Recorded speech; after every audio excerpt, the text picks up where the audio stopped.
Welcome to The Explainer. So, think about this for a second. You spend months, maybe even years, agonizing over the absolutely perfect business strategy. You launch it, and then it just completely falls apart. Why does that happen? Well, today we're diving into exactly that. Why even the most brilliant strategic plans fail without proper control mechanisms. Because here's the thing, planning sets your destination, sure, but it's strategy control that actually gets you there. I love this metaphor from our source material. Strategic control works like Google Maps, right? Think about it. Planning is just you typing in your final destination to get your ideal route. But strategic control? That's the GPS continuously tracking where you are. If you miss a turn or suddenly there's a massive traffic jam, it recalculates so you actually still reach your goals. So here's our route for today's explainer. We're going to start with the whole business GPS concept, map out the four distinct types of control, break down strategic versus operational control, figure out how to actually measure performance, and finally, look at the common pitfalls where control systems break down. All right, stop number one, the business GPS and why continuous monitoring is an absolute game changer. The biggest misconception in management is that strategy is just a set it and forget it deal. It is absolutely not a one-time check at the end of the year. Take a look at this cycle.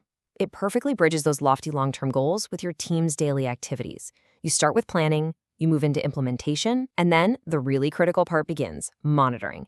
You have to track what's actually happening out there in the messy real world. And finally, step 4 is corrective action. And remember, this cycle, it literally never stops moving. A textbook illustration of this in action is Reliance Jio's massive entry into the telecom market. Their strategy? Hit the market with incredibly low prices to just grab market share. But they couldn't just launch that and walk away. No way. They had to constantly monitor this premise to see if the plan was actually sustainable once their competitors inevitably slashed their own prices. As our source points out, without that continuous, relentless monitoring, they could have faced some really heavy financial losses. Moving on to section 2, let's talk about the 4 types of control, or as I like to think of them, the sensors on your vehicle. So just like a modern car has sensors for lane departure and braking, your business GPS has 4 distinct sensors. The first one is premise control. Look, whenever you build a strategy, you're basing it on certain assumptions or premises about things like the economy, government regulations, or market trends. Premise control is about continuously evaluating if those original assumptions are still actually valid. It's exactly like checking if the main bridge on your route is still open by watching macro and microeconomic shifts. If a new law passes or a massive disaster hits, your core premise might be completely dead, and you need to know that instantly. Sensor number 2 is implementation control. Now, while premise control is looking at those big picture assumptions, implementation control is all about measuring your step-by-step progress. Are the actual, on-the-ground projects and initiatives running as you intended? This type of control uses milestone reviews, think PERT or the critical path method, to check functional progress. Basically, it's the equivalent of checking off those expected waypoints on your road trip just to make sure you're making good time. All right, third up, we have strategic surveillance.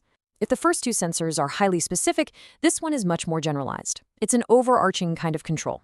Think of it as scanning the horizon for long-term weather changes or hidden traffic buildups miles ahead. You are broadly monitoring both the internal and external environments to spot emerging opportunities or hidden threats that, frankly, you didn't even anticipate back in the planning phase. To see why this is absolutely crucial, let's look at an example from the source material. Zomato was primarily all about food delivery, right? But through strategic surveillance of the incredibly fast-changing environment during the lockdowns, they identified a massive, sudden, new consumer need. Because they were scanning the horizon, they were able to beautifully and rapidly adapt their business model to include grocery delivery.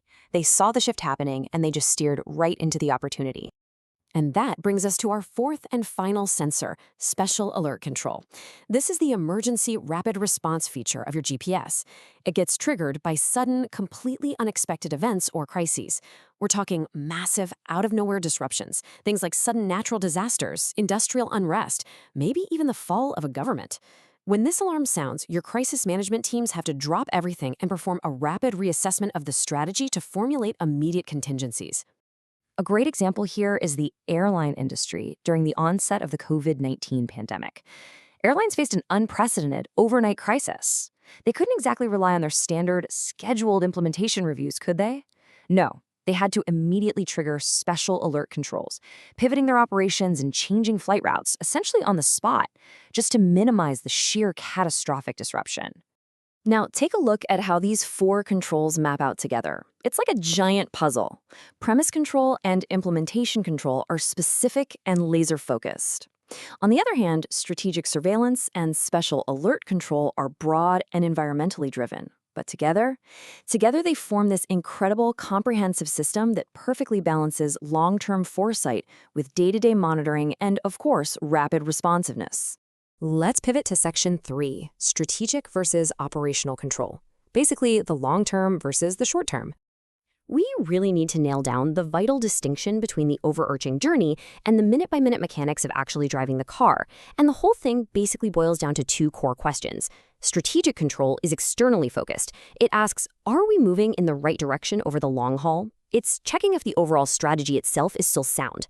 Operational control, on the flip side, is internally focused. It asks, how are we performing right now, today? It checks your day-to-day efficiency and resource allocation. You can clearly see how this builds out in the comparison matrix here. Look over at the time horizon. Strategic control is long-term. It's steering the whole future direction. Operational control is operating in the short term, usually looking at a period under a year. Now check out the main techniques down at the bottom. Strategic control uses big-picture environmental scanning, while operational control relies heavily on things like budgets, daily schedules, and metrics like return on investment. In fact, our source notes that middle managers use operational control for things like daily quality checks during Maruti car production, while top management stays focused on that broad strategic horizon. Okay, Section 4, measuring performance and fixing those pesky deviations. So, now that we know what to look for, how do we actually read the dashboard to see if we're drifting off-road? Well, first, you have to set performance standards, and you actually need two types. Over on the left, quantitative standards. These are your hard, monetary, cold, physical numbers. Sales targets, productivity quotas, ROI. But you absolutely cannot ignore the right side. Qualitative standards. These are the crucial human factors, things like employee satisfaction, strategic clarity, how adaptable your team is. If you want a true holistic picture of performance, setting accurate benchmarks means perfectly balancing both the hard data and the human element. Once those standards are locked in, you enter the three-step recalculating route process. Step 1, set the standards, which we literally just covered. Step 2, measure your actual performance out in the wild against those benchmarks. And Step 3, analyze the deviations. Are you hitting the standards? Did you blow past them? Or did you fall dangerously short? Because if you fall short, you've got to take proactive, follow-up action immediately to correct the shortfall before it snowballs into heavy losses. Which brings us to our final stop, Section 5, the pitfalls of control, and why these systems sometimes just straight up fail. Because, let's be honest, sometimes the GPS leads you straight into a lake, right? Even the best systems fail, and our source outlines a few really common traps here. First, there are the limits of control. You simply cannot predict everything. Nobody predicts a sudden global lockdown. Then, setting incorrect objectives will absolutely derail you from day one. You also have messy human factors, resistance to change from employees, and massive motivational problems. For instance, overly strict operational controls can completely demotivate your workforce. The source actually highlights delivery executives at platforms like Swiggy or Zomato who have complained about the extreme, crushing stress caused by constant micro-level GPS tracking. And finally, there is the trap of rapid technological shifts. This is beautifully, though obviously tragically, illustrated by the source's example of Nokia. Look, Nokia had incredibly complex, deeply established control systems, but those exact same systems completely failed to adapt to the massive technological wave of the smartphone revolution. They were so hyper-focused on checking their existing internal metrics that their strategic surveillance missed the massive paradigm shift happening, literally right in front of them.